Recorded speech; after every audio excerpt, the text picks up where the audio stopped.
को जिनकी तकरीर का मौजू है अखलाक़ नबी सल्लल्लाहु अलैहि वसल्लम।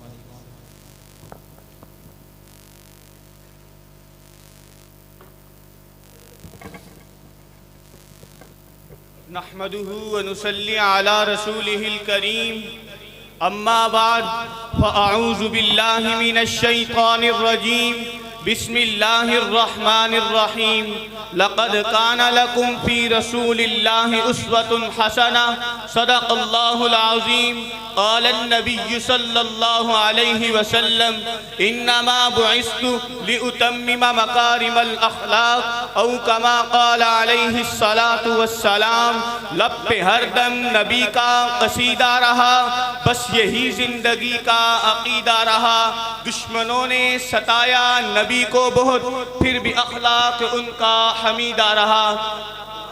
सामईन गरामी, आज की मेरी इस तकरीर का उन्वान अखलाक़े नबवी सल्लल्लाहु अलैहि वसल्लम है। जब मैं आका की ज़िंदगी को देखता हूँ तो मुझे मेरे आका की ज़िंदगी का हर पहलू बेमिसलो बेमिसाल नज़र आता है। जब मैं आका की ज़िंदगी को देखता हूँ तो मुझे आका की ज़िंदगी के हर पहलू में हुस्ने अखलाक का अक्स नज़र आता है। सामईन गरामी, जब मैं अपने आका का अखलाक कुरान से पूछता हूँ, कुरान कहता है इन्नका लअला खुलुक़िन अज़ीम, वो तो अखलाक के सबसे बड़े मर्तबे पर हैं। जब मैं कुरान से सामईन गरामी, मैं हुजूर की अखलाक वाली ज़िंदगी को दो पहलुओं में बयान करना चाहता हूँ। एक पहलू मेरे आका के घर वालों के साथ अखलाक कैसे थे, दूसरा पहलू मेरे आका के घर से बाहर वालों के साथ अखलाक कैसे थे। जब बात मेरे आका के घर के अखलाक की आती है तो मुझे वो वाक़या याद आता है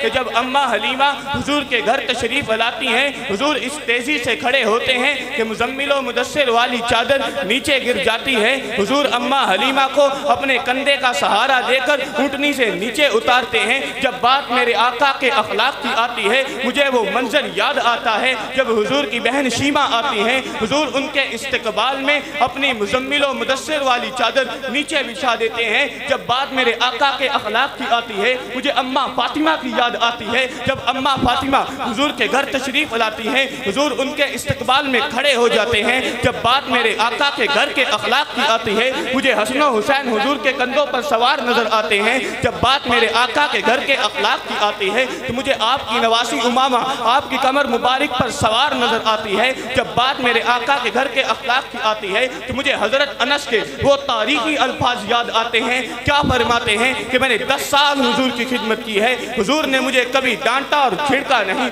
जरा आगे चलिए। जब बात मेरे आका के घर से बाहर के अखलाक की आती है, ये मेरे आका का अखलाक ही तो था कि ज़ैद बिन हारिसा को जब वालिदैन लेने आते हैं, ज़ैद बिन हारिसा आज़ादी के बजाय हुजूर की गुलामी को तरजीह देते हैं। ये मेरे आका का अखलाक ही तो था कि इब्तिदाए इस्लाम से लेकर फतह मक्का तक कुफार की छिपा सलारी करने वाले अबू सुफियान को माफ तो किया ही और ये ऐलान भी कर दिया कि जो अबू सुफियान के घर पनाह लेगा उसे भी अमान है। ये मेरे आका का अखलाक ही तो था कि जब काफिर की बेटी कैदी होकर आती है, मेरे आका अपनी मुज़म्मिल और मुदस्सिर वाली चादर से उसका सर ढांपते हैं। ये मेरे आका का अखलाक ही तो था कि अपने सगे चचा के कातिल को माफ तो किया ही, उसे अपने सगे चचा के कातिल को माफ तो किया ही, उसे दायरा इस्लाम में दाखिल भी कर लिया, जन्नत का वारिस बना दिया। सामईन गरामी, मेरा ये अकीदा है कि हुजूर के घर के अखलाक भी दीन का हिस्सा हैं, हुजूर के घर से बाहर के अखलाक भी दीन का हिस्सा हैं। हुजूर के घर के अखलाक को छोड़कर दीन नामुकम्मल है, हुजूर के घर से बाहर के अखलाक को छोड़कर दीन नामुकम्मल है। आखिर में बस यही कहना चाहता हूँ, ये मेरा कलम, ये मेरी जुबान, वो साफ करे क्या तेरे बयां। सिद्दीक़ा ने सच फरमाया है, खुल्क उनका है कुरान मुबीन, वमा अलैना इल्लल बलाग। माशाअल्लाह, ये थे तालिब